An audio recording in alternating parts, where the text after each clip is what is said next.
Gəlin qəbul imtahanına düşmüş belə bir maraqlı məsələnin izahına baxaq.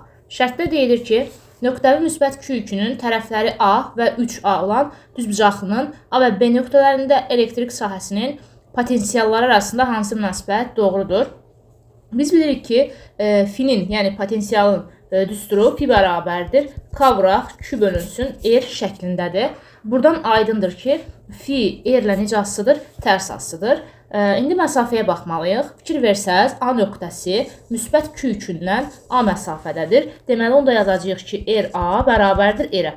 B nöqtəsi isə fikir verin, düzbucaqlının diaqonalı olacaq. RB-ni tapmalıyıq.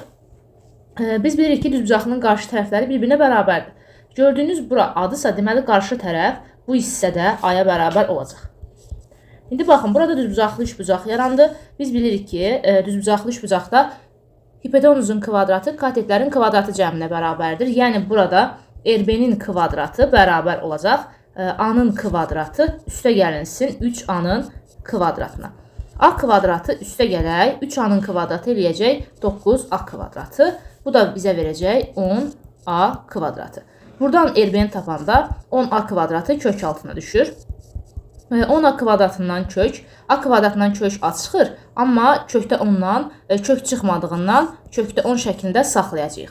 Deməli, buradan aydın oldu ki, bizim RA-mız R-dir, RB-miz isə A kökdə 10-dur.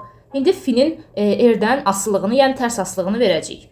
F-A bölək F-B bərabərdir RB bölək R-A-ya. RB-yə tapdıq A kökdə 10, R-A-mız da dedik A-dır.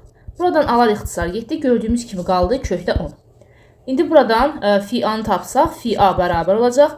Kökdə 10 vurulsun F-B-yə. Baxın, cavab da B bəndidir.